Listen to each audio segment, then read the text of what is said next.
भाजपनं तोंड उघडायला लावू नये, जो घोडेबाजार झालाय त्या संदर्भामध्ये सर्वांना माहिती आहे. सुप्रिया सुळेंची प्रतिक्रिया. तर 65 वर्ष काँग्रेसच्या कारनाम्यांचे 1000 गोष्टी आमच्याकडे आहेत, त्या उघड करायला लावू नका, बावनकुळेंचं प्रत्युत्तर.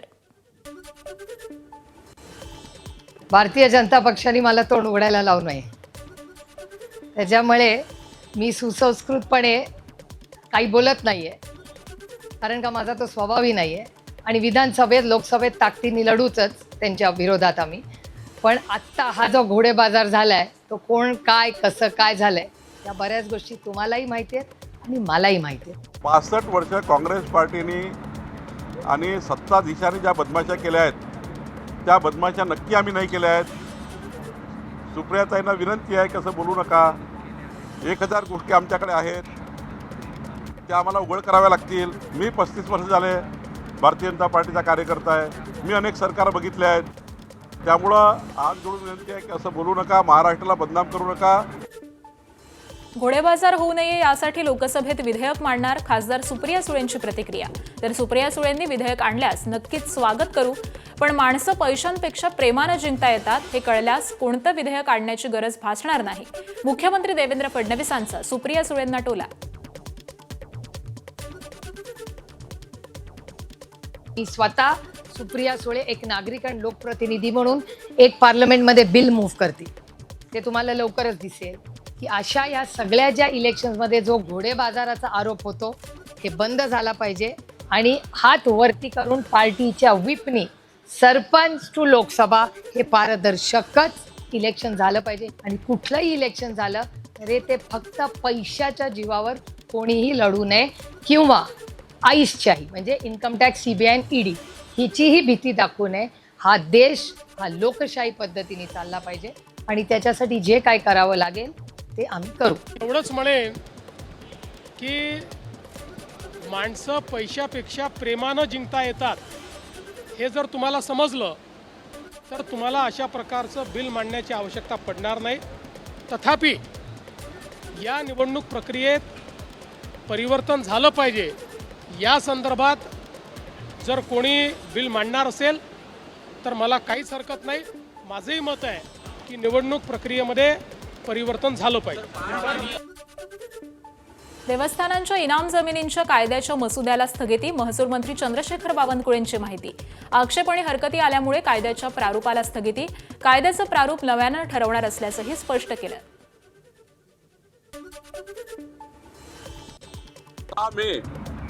मी या ठिकाणी कायद्याचं प्रारूप हे पब्लिक डोमेनला टाकलेलं होतं आणि 1 महिना काल 5 जूनपर्यंत यावर देवस्थान समितीचे आक्षेप मागितले होते.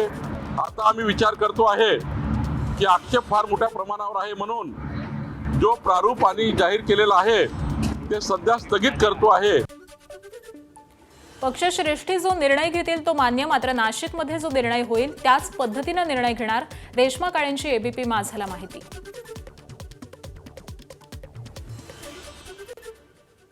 आमचे नेते डॉक्टर श्रीकांत शिंदे साहेब हे जरी जळगाव जिल्ह्याच्या दौऱ्यावर असलेत, मी प्रयत्न केला आहे त्यांना भेटायचं, पण अजून वरून काही निरोप आलेला नाही आहे. कालच गीते साहेब बोलले होते की मी माझा निर्णय ठाम ठेवणार आहेत, मी कोणाचंच ऐकणार नाही, असं त्यांचं काल ऐकण्यात आलं न्यूजमध्ये. जर तिथे ते ठाम आहेत तर मी पण माझ्या निर्णयावर शेवटपर्यंत ठाम राहणार आहे. भंडारा गोंदिया विधान परिषदेमध्ये हाय व्होल्टेज ड्रामा, शेवटच्या क्षणी काँग्रेस उमेदवार दिलीप बनसोडे यांनी उमेदवारी अर्ज मागे घेतला. उमेदवारी मागे घेण्यासाठी काँग्रेसकडून कोणताही दबाव नव्हता, दिलीप बनसोडेंनी केलं स्पष्ट. भाजपाच्या लोकांना हे माहीत नाही मी दलित नाही, मी बौद्ध. पहिल्यांदा त्यांना कळलं पाहिजे की दलित आणि बौद्धात काय फरक आहे. पहिला प्रश्न, काँग्रेसने मला उमेदवारी दिली याच्यात काही वाद नाही. काँग्रेसने मला मागेही मोरगाव अर्जुनीतून तिकीट दिली, आता विधान परिषदेमध्ये दिली. विधान परिषद निवडणुकीमध्ये नाशिक जळगाव जागांवरती महायुतीत तिढा कायम, मित्रपक्षांचे उमेदवार आमनेसामने आल्यामुळे तोडगा काढण्यासाठी नेत्यांच्या बैठकींची मालिका. तर सर्व जागांवरती महायुतीचाच विजय होईल, श्रीकांत शिंदेंनी व्यक्त केला विश्वास. छत्रपती संभाजीनगरच्या मध्यवर्ती बँक निवडणुकीमध्ये रंगत वाढली आहे. मंत्री संजय शिरसाट यांची ऐनवेळी एंट्री. अब्दुल सत्तार सूचक म्हणून सोबत. भाजपचे नेते अतुल सावे आणि ठाकरेंच्या शिवसेनेचे अंबादास दानवे हे देखील निवडणुकीच्या मैदानात.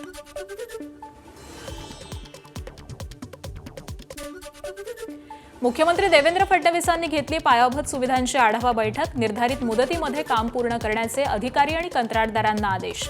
तसंच कामामध्ये ढिलाई खपवून घेतली जाणार नाही, अधिकाऱ्यांना इशारा.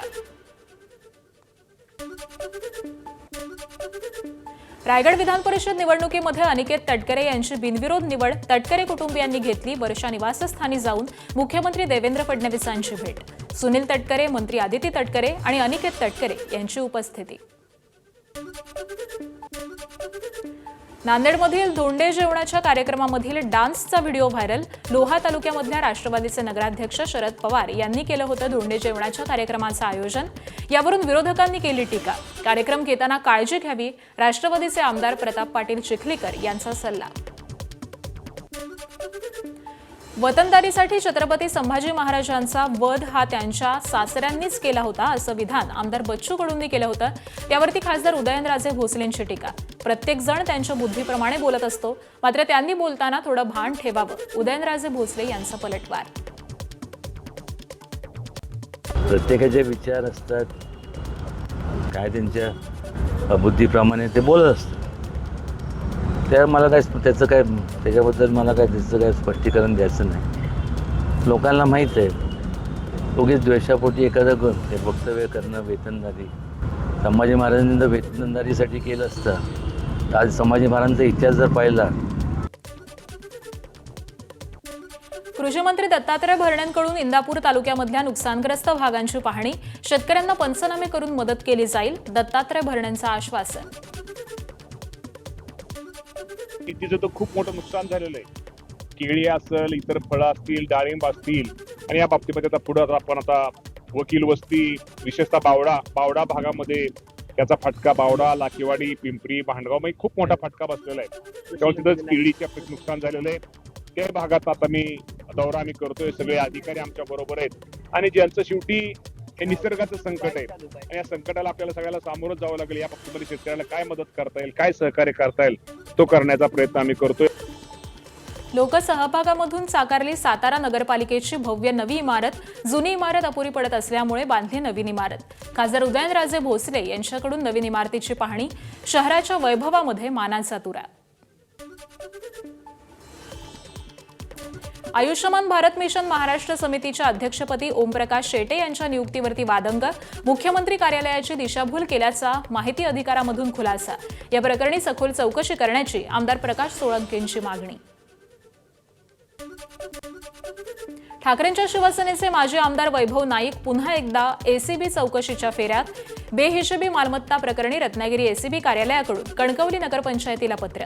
वैभव नाईक यांनी खरेदी केलेल्या 2 गाळ्यांसंदर्भामध्ये एसीबीनं माहिती मागवली. दरम्यान माझ्या विरोधात 2022 पासून रत्नागिरी एसीबीकडून चौकशीला कुठलाही विरोध नाही. राजकीय वातावरण बदललं की चौकशी सुरू होते. माझ्यावरती अन्याय होत असल्याचा वैभव नाईक यांचा आरोप. गेल्या 5 वर्षामध्ये अनेक वेळा या चौकशीच्या निमित्ताने माझ्या संबंधित असलेल्या अनेक लोकांची चौकशी केली, त्याचे जबाब घेतले. अधिकारी बदल असतात तशा पुन्हा चौकशा सुरू होत असतात किंवा राजकीय वातावरण बदललं की पुन्हा चौकशा सुरू होतात. हे खरं तर माझ्यावर अन्यायदायक आहे. परंतु असून देत, ज्या चौकशी असतील त्या चौकशीला आम्ही सामोरे जाऊ. परंतु कुठल्याही दबावाला मात्र आम्ही बळी पडणार एवढं मात्र निश्चित आहे. वैभव नाईक एसीबी चौकशीमधून सही सलामत बाहेर पडतील. आम्ही अनेक वर्ष एकत्र काम केलं, त्यांच्याकडून चूक झाली असेल असं वाटत नाही. शिवसेनेचे नेते दीपक केसरकर यांचं मत. एक गोष्ट अशी आहे की चौकशीच्या प्रक्रियेचा हा भाग आहे आणि त्याच्यामुळे शेवटी ती प्रक्रिया पूर्ण करायला लागते. आणि माझी खात्री आहे की वैभव नाईक याच्यामधून सही सलामत बाहेर पडतील आणि ते माझे त्यांचे जवळचे संबंध आहेत. अनेक वर्ष आम्ही एकत्र काम केलेले आहेत, चांगले व्यावसायिक आहेत. त्याच्यामुळे त्यांच्याकडून असं काय झालं असेल असं मला वाटत नाही. मुंबईतील नालेसफाईवरून मनसे आक्रमक. साकीनाक्यामध्ये मनसेचं आंदोलन. मनसेचे विभाग अध्यक्ष महेंद्र भानुशाली यांचं नाल्यामध्ये उतरून आंदोलन. नागपुरात काँग्रेस नगरसेवक गौतम आंबादे यांचं अनोखं आंदोलन. परिसरामधील पाईपलाईनच्या गळतीमधून वाहणाऱ्या पाण्यामध्ये आंघोळ करून महापालिकेच्या कारभाराचा निषेध. नवीन वाहिनी टाकल्यानंतर गळती बंद होणार असल्याचा महापालिकेचा दावा आहे. नागपूरच्या कनानमधील दर्ग्यामध्ये पश्चिम बंगालच्या महिलेला डांबून ठेवून धर्म परिवर्तनासाठी दबाव. महिलेला दर्ग्यामधील लोकांनी मारहाण करून जीवे मारण्याची धमकी दिल्याचाही आरोप. पोलिसांनी दर्ग्यामधील तिघांना अटक केली, तर इतर महिलांवरील अन्याय झाला आहे का या चौकशीसाठी एसआयटीची स्थापना. निदा खानला आश्रय दिल्याप्रकरणी एमआयएमचे नगरसेवक मतीन पटेल यांची सोमवारी पुन्हा चौकशी होणार. याआधी 3 वेळा मतीन पटेल यांची चौकशी झाली आहे. नाशिकच्या टीसीएस प्रकरणामधील आरोपपत्रामध्ये मतीन पटेल यांचं नाव आहे. भिवंडीतील रोशनबागमध्ये बाथरूम वापरण्यास विचारल्याच्या कारणावरून भावाकडून बहिणीला बेदम मारहाण. भाऊ, त्याची पत्नी आणि 2 मुलांनी बहिणीला लोखंडी रॉडनं मारहाण केली आहे. संपत्तीच्या वादामधून मारहाण झाल्याचं कळतंय. पोलिसात गुन्हा दाखल. विक्रीस बंदी असलेल्या मद्याची विक्री करणाऱ्यांवरती ठाण्यामध्ये कारवाई. मद्याचा टेम्पो जप्त, तर पोलिसांनी केली 1,90,00,000 मुद्देमालही जप्त. राज्य उत्पादन शुल्क विभागाची कारवाई. वाशिममधील टोल प्लाझावरती बनावट नोटा चलनात आणण्याचा प्रयत्न करणाऱ्याला अटक.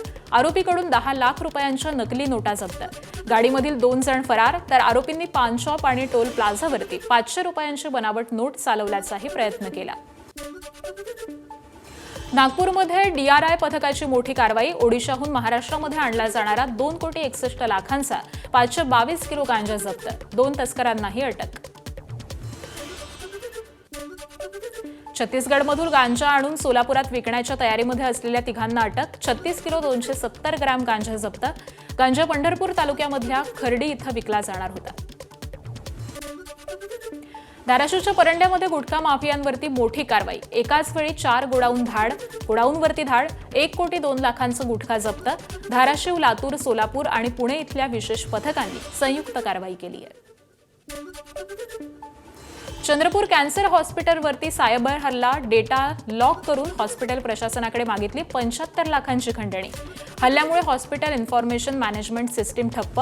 रुग्णांचा वैद्यकीय इतिहास, उपचारांची माहिती आणि प्रशासनाशी संबंधित कामकाजावरतीही परिणाम. मुंबईतील पूर्व द्रुतगती मार्गावरती ऐरोली जंक्शनजवळ टेम्पो उलटलाय. विक्रोळीजवळ ऑइल सांडलं आणि त्यामुळे ठाण्याकडे जाणाऱ्या वाहतुकीवरती याचा परिणाम झाला. मुंबईची तहान भागवणारा शहापूर तालुकाच पाण्यासाठी तहानलेला असल्याचं विदारक चित्र आहे. शहापुरात भीषण पाणी टंचाई. कसारा मोखवणेचा पाणीपुरवठा ठप्प, तर हंडाभर पाण्यासाठी ग्रामस्थांची वणवण. तातडीनं पाणीपुरवठा करण्याची मागणी. वाशिममध्ये महसूल शासकीय निवासस्थानातील कर्मचाऱ्यांना निकृष्ट कामाचा फटका. जलवाहिनी फुटल्यामुळे पाणी टंचाईच्या झळा. बांधकाम विभागानं 4 महिन्यांपूर्वी केलेलं काम हे निकृष्ट दर्जाचं आहे. गोंदिया जिल्ह्यात खतांचा मुबलक साठा. गोंदिया जिल्ह्यामध्ये 76,000 मेट्रिक टन खताची मागणी शासनानं मंजूर केली. जिल्ह्यामधल्या 53,500 मेट्रिक टन खतांचा साठा. शेतकऱ्यांना चिंता करण्याची गरज नाही. जिल्हा कृषी अधीक्षक निलेश कानवडे यांची माहिती. इंधन दरवाढीचा शेतकऱ्यांना मोठा फटका. डिझेल मिळत नसल्यामुळे भंडाऱ्यामधल्या शेतकऱ्यांचा शेतमाल वेळेमध्ये बाजारपेठेत पोहोचत नसल्याची तक्रार. तर दुसरीकडे डिझेलच्या किमती वाढल्यामुळे उत्पादन खर्चही परवडत नसल्याचं शेतकऱ्यांचं वक्तव्य. पाण्याखाली गेलेल्या बामणोली गावाचं 7 दशकांनंतर दर्शन. कोयना धरणामधल्या पाणी पातळीत खालावल्यामुळे दगडी पूल, प्राचीन मंदिरं, घरांचे अवशेष दिसू लागलेत. जलाशयाच्या तळाशी दडलेला प्राचीन ठेवा पाहण्यासाठी पर्यटकांची मोठी गर्दी होतीये. कर्जमाफीसाठी घातलेल्या जाचक अटी तातडीनं रद्द करून सरसकट कर्जमाफी द्या. रोहित पवारांची सरकारकडे मागणी. अन्यथा 12 जून पासून पंढरपुरात अन्नत्याग आंदोलन करणार. आमदार रोहित पवार यांचा सरकारला इशारा. गडचिरोलीमधील विमानतळ आणि एमआयडीसी भूसंपादनावरून शेतकरी आंदोलनाला मोठं यश. 2 दिवसांच्या ठिय्यानंतर सरकारची तात्पुरती माघार. सहपालकमंत्र्यांनी दिलं प्रक्रिया स्थगित करण्याचं लेखी आश्वासन. अंतिम निर्णय मुख्यमंत्री स्तरावरती होणार. इंडिगोच्या 6 आंतरराष्ट्रीय विमानसेवा तात्पुरत्या स्थगित. प्रवासी संख्या कमी आणि खर्च वाढल्यामुळे इंडिगो कंपनी प्रशासनाचा निर्णय. 1 जुलैपासून ते 30 सप्टेंबरपर्यंत विमानसेवा बंद राहणार. पीओपी गणेश मूर्तींच्या अवशेषांवरती प्रक्रिया करण्याचा मुंबई महापालिकेमधील स्थायी समितीत प्रस्ताव. पीओपी मूर्तींवरती बंदीची चर्चा सुरू असताना अवशेषांवरती प्रक्रिया का नाही, सदस्यांचा सवाल. तर पीओपी मूर्तींबाबत पालिकेने भूमिका स्पष्ट करण्याची मागणी आहे. गडचिरोली जिल्ह्यातून चंद्रपूर जिल्ह्यामध्ये दाखल झालेल्या रानटी हत्तीचा कळप ताडोबा व्याघ्र प्रकल्पाकडे वळण्याची शक्यता. जवळपास 25 हत्तींचा कळप ताडोबा व्याघ्र प्रकल्पापासून अवघ्या 6 किलोमीटरवरती असलेल्या मुरमाडी आणि गोलाभुज या परिसरामध्ये दाखल. वनविभागाची चिंता वाढली आहे. मध्य रेल्वेवरती सीएसएमटी ते विद्याविहार लोकलचा रात्रकालीन ब्लॉक असणार. अप आणि डाऊन धीम्या मार्गावरती रात्री 12:05 पासून रविवारी पहाटे 5:05 हा ब्लॉक असणार. हार्बरची लोकल सेवा उद्या 5 तास ठप्प राहणार. तर पश्चिम रेल्वेवरती देखील उद्या जम्बो ब्लॉक. चर्चगेट आणि मुंबई सेंट्रल स्थानकांदरम्यान अप आणि डाऊन धीम्या मार्गावरती जम्बो ब्लॉक. सकाळी 10:35 पासून दुपारी 3:35 हा ब्लॉक असणार आहे. नाशिकच्या येवल्यामध्ये ऑल इंडिया पॅन्थर सेनेतर्फे आरक्षण बचाव यात्रा. एसी प्रवर्गामधील आरक्षणाचं वर्गीकरण केलं जात असल्याचा आरोप करत यात्रा काढली आहे. बाबासाहेब आंबेडकर आणि शिवाजी महाराजांच्या पुतळ्याला अभिवादन. आरक्षण बचावचा नारा देण्यात आला. पेपरफुटीवरती उत्तर प्रदेशचे शिक्षण मंत्री योगेंद्र उपाध्याय यांचं अजब वक्तव्य. आधी 100 पेपर फुटायचे, आता 10च फुटत असल्याचं विधान. पेपरफुटीला मंत्री जबाबदार नसतात, मंत्री जबाबदार असते तर तुरुंगात गेले असते, असं वक्तव्य.